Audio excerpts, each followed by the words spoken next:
मैं बात कर रहा हूँ साओ टोमे एंड प्रिंसिपी के हवाले से। इस कंट्री ने क्या किया, इसने रिसेंटली सिटीजनशिप बाय इन्वेस्टमेंट का ऑप्शन निकाला है। पहले अगर आपने देखा होगा तो सिर्फ जो करीबियन कंट्रीज है ना, Antigua and Barbuda, Dominica, Saint Lucia, Saint Kitts and Nevis and Grenada, ये 5 कंट्रीज जो है आपको पासपोर्ट सेल करती थी अराउंड लाइक $100,000।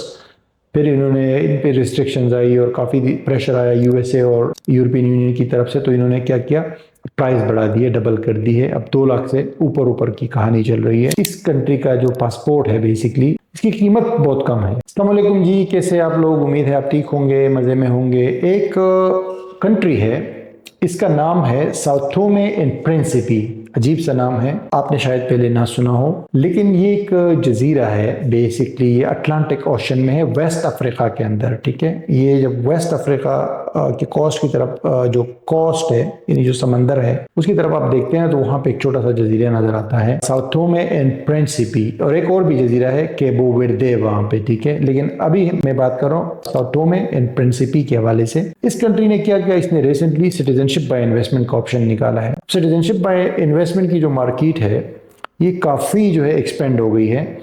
पहले अगर आपने देखा होगा तो सिर्फ जो करीबियन कंट्रीज है ना, Antigua and Barbuda, Dominica, Saint Lucia, Saint Kitts and Nevis and Grenada, ये 5 कंट्रीज जो है आपको पासपोर्ट सेल करती थी अराउंड लाइक $100,000।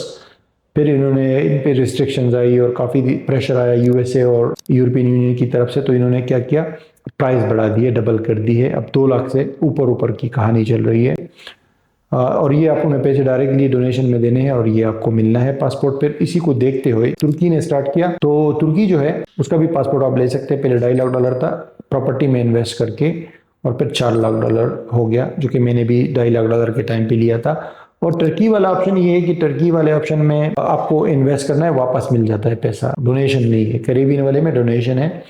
फिर इसी को देखते देखते जॉर्डन ने सिटीजनशिप निकाला, इजिप्ट ने निकाला, फिर नाउरू एक छोटा सा जजीरा है पैसिफिक ओशन के अंदर, उसने निकाला। वेनुआटू एक काफी मशहूर नाम है, पुराना सिटीजनशिप बाय इन्वेस्टमेंट प्रोग्राम है उनका, और माल्टा का भी था, साइप्रस का भी था। इसी सबको देखते हुए नई कंट्रीज ने सोचा, जो स्पेशली जो छोटे छोटे कंट्रीज है, जो जजीरे हैं, उन्होंने सोचा कि क्यों ना हम भी पैसे कमाएं। क्योंकि सिटीजनशिप बाय इन्वेस्टमेंट में कि बंदा पैसे देता है, उस मुल्क में रहना नहीं चाहता, उसका जैसे पासपोर्ट यूज़ करता है दूसरे कंट्रीज में घूमने फिरने के लिए, ट्रैवलिंग के लिए, और वहाँ क्या कहते हैं, अपना बिजनेस एक्सपेंड करने के लिए या दूसरी जगहों पे कंपनी खोलने के लिए।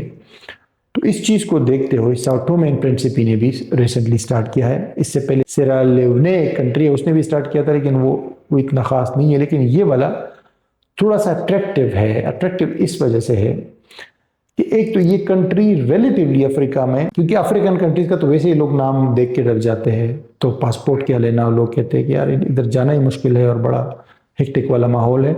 लेकिन ये वाला जो साओ टोमे एंड प्रिंसिपी है, ये अफ्रीकन स्टैंडर्ड के हिसाब से अच्छा कंट्री है।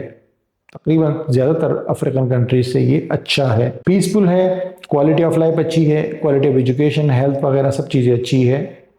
क्योंकि इसकी लैंग्वेज भी पुर्तगीज़ है, ऑफिशियल लैंग्वेज इसकी पुर्तगीज़ है।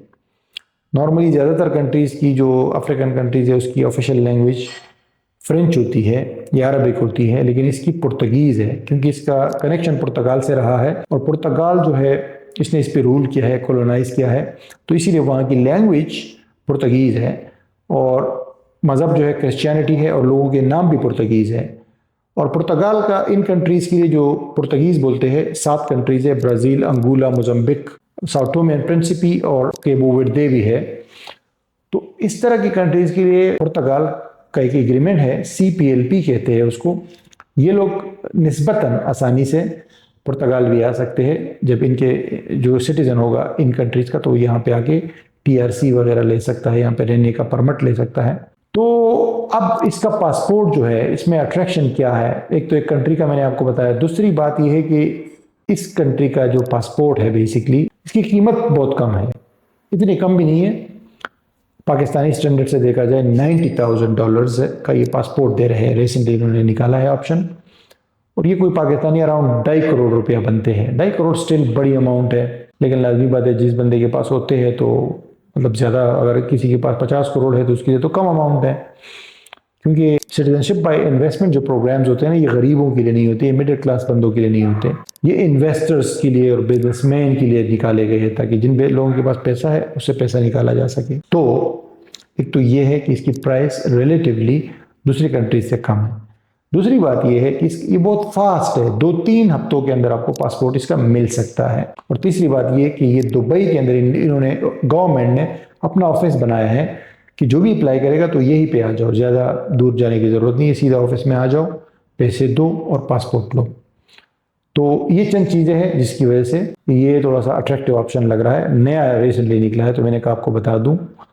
और इसके पासपोर्ट पे आप 62 कंट्रीज जा सकते हो, 62 कंट्रीज, जिसमें सिंगापुर है, साउथ अफ्रीका है, मलेशिया, थाईलैंड, इस तरह की काफ़ी सारी कंट्रीज हैं। यूरोप, अमेरिका, कनाडा, ऑस्ट्रेलिया यहाँ नहीं जा सकते, यूके भी नहीं जा सकते, वीज़ा लेना पड़ेगा, ठीक है। बाकी बहुत सारी कंट्रीज जा सकते हो, लेकिन वंस अगेन ये लोग इस तरह का पासपोर्ट यूज़ करते हैं दूसरी कंट्री में बिजनेस ओपन करने के लिए या कंपनी वगैरह ओपन करने के लिए, ताकि एक डाइवर्सिफिकेशन हो।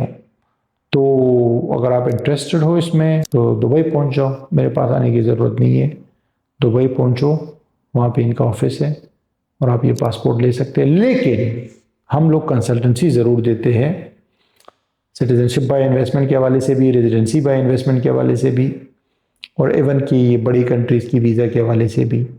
तो हमारा नंबर जो है वो व्हाट्सएप का ये है, इस पर रब्ता करें अपनी सिचुएशन के हिसाब से। अगर आपको कहीं पे जाना है तो मैं पर्सनली आपसे बात करता हूँ कॉल पे और आपको एक रोड मैप देता हूँ, ठीक है। मिलते हैं अगले वीडियो में।